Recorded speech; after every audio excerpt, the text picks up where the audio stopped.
عنه فانتهوا صدق الله مولانا العظيم وصدق رسوله النبي الكريم الأمين الرحيم إن الله وملائكته يصلون على النبي يا أيها الذين آمنوا صلوا عليه وسلموا تسليما اللهم صل على سيدنا ومولانا محمد وعلى آل سيدنا ومولانا محمد معدن الجود والكرم وآله وبارك وسلم صلاة وسلاما عليك يا سيدي يا رسول الله وعلى آلك وأصحابك يا سيدي يا حبيب الله مولاي صل وسلم دائما أبدا على حبيبك خير الخلق كلهم والحبيب الذي ترجى شفاعته لكل هول من الأهوال مقترن يا رب بالمصطفى بلغ مقاصدنا واغفر لنا ما مضى يا واسع الكرم بحمد اللہ تعالی ہمارے سے روزہ دورۃ العقائد والمسائل کا آج دوسرا دن ہے، دوسرے دن کی پہلی نشست جس میں گفتگو کا آج کا عنوان ہے مسئلہ باغ فدق۔ باغ فدق کے مسئلہ کو روافض کی طرف سے بہت زیادہ اس پر زور دیا جاتا ہے، اور یہ روافض کے ہاں ایک مارکۃ الآراء مسئلہ ہے۔ عوام الناس کو، سادہ لوگوں کو بہکانے کے لیے روافض جس مسئلہ کو ہتھیار کے طور پر استعمال کرتے ہیں وہ یہی باغ فدق کا مسئلہ ہے۔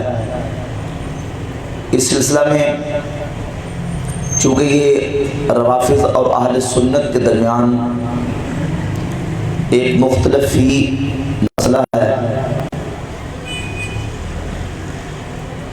اس مسئلہ کے حوالہ سے روافض مختلف قسم کے دعوے کر کے صحابہ کرام رضی اللہ تعالی عنہم بالخصوص حضرت سیدنا ابوبکر صدیق رضی اللہ تعالی عنہ اور حضرت عمر فاروق رضی اللہ تعالی عنہ کی ذوات کے اوپر طعن و تنقید کرتے ہیں، اور ان کے مقام و مرتبے کو ڈیگریڈ کرنے کے لیے حتیٰ کہ نعوذ باللہ تعالیٰ ان کو کافر اور منافق ثابت کرنے کے لیے بھی اس مسئلہ کا سہارا لیتے ہیں، اگرچہ ان کی کتابوں کی روح سے نبی کریم علیہ السلام کے وصال اقدس کے بعد صرف 4 مسلمان باقی بچے تھے، باقی سارے مرتد ہو گئے تھے نعوذ باللہ تعالیٰ۔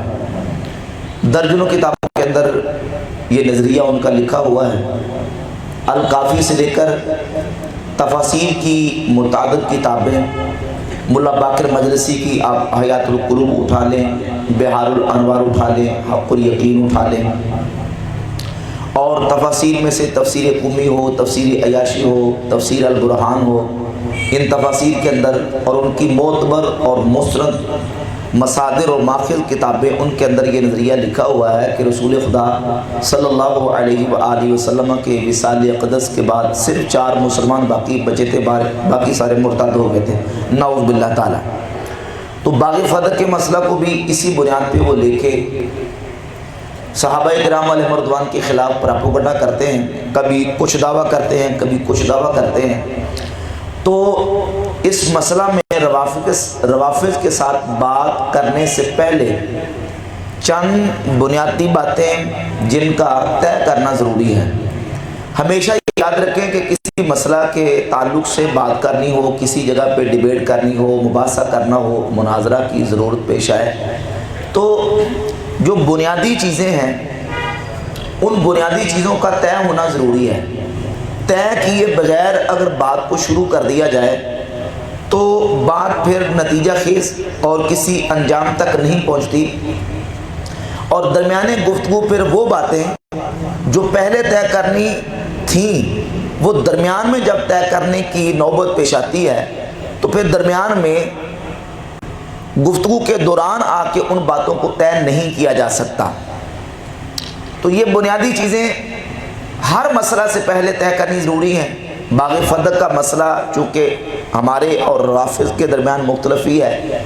जब किसी से बात हो, किसी से कलाम करना हो या इस मौजू पर गुफ्तगू करनी हो, तो सबसे पहले जो बुनियादी चीज़ें हैं वो तय करना ज़रूरी है।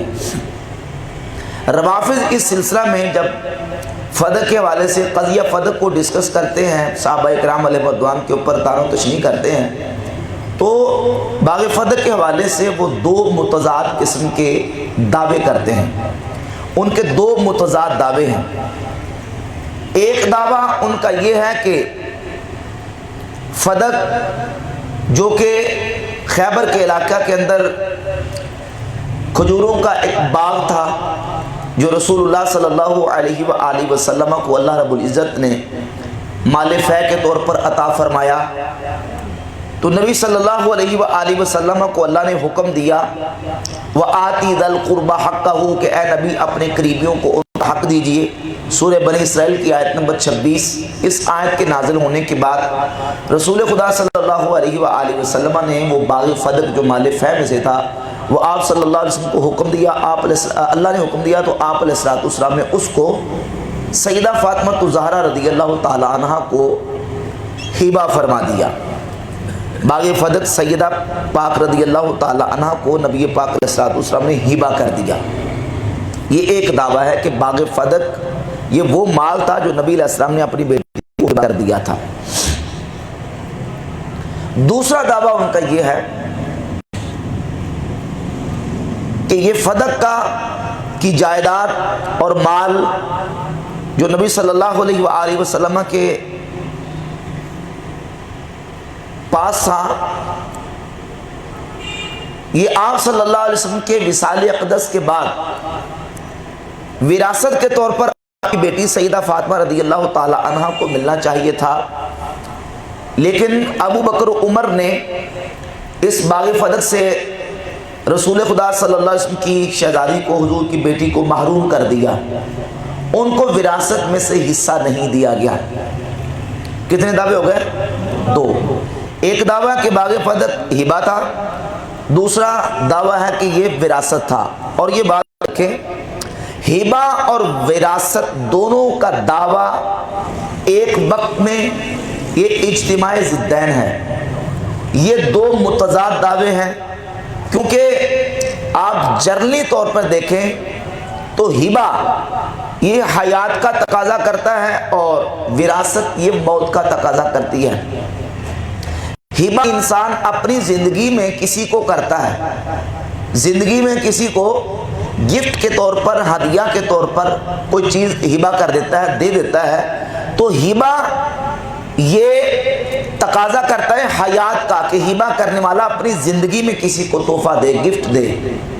और विरासत ये मौत का तकाजा करती है कि फौत होने वाले के बाद उसके तरका में से उसके माल को उसके बुरासा के अंदर तकसीम किया जाए। ये विसाल और मौत का तकाजा करता है। दोनों चीज़ें एक वक्त में जमा नहीं हो सकती। जो चीज़ हयात का तकाजा करती है, जो मौत का तकाजा करती है, हयात व मौत का जो इन चीज़ों से ताल्लुक़ रखने वाली चीज़ है, वो एक वक्त में दोनों चीज़ें जमा नहीं हो सकती। ये तो इज्तिमाई ज़िद्दैन है कि हिबा का भी दावा किया जाए और विरासत का भी दावा किया जाए। पहले उनसे ये बात तय की जाए कि आप फ़दक को सैयदा फ़ातिमा रज़ियल्लाहु ताला अन्हा के लिए हिबा मानते हैं या कि विरासत मानते हैं। एक दावा लिया जाए। अगर वो ये कहें कि हम इसको हिबा मानते हैं तो गुफ्तगू हिबा के एतबार से हो। बात समझ आ रही ना जी? और अगर विरासत का दावा करें तो फिर गुफ्तगू विरासत के एतबार से हो। एक वक्त में दो अलग अलग दावों के मुताबिक गुफ्तगू नहीं हो सकती। तो अगर अला सबील तस्लीम हम इस पर कलाम करें कि वो हिबा का दावा करते हैं कि जो बाग नबी करीम अलैहिस्सलाम को अल्लाह रब्बुल इज़्ज़त ने खैबर के यहूदियों से फ़ै के तौर पर फरमाया, वो नबी अलैहिस्सलाम ने اپنی بیٹی سیدہ فاطمہ الزہرا رضی اللہ تعالی عنہ کو ہبہ کر دیا تھا، گفٹ اور تحفہ کے طور پر دے دیا تھا۔ اس پر مختلف اعتبارات اور مختلف جہاز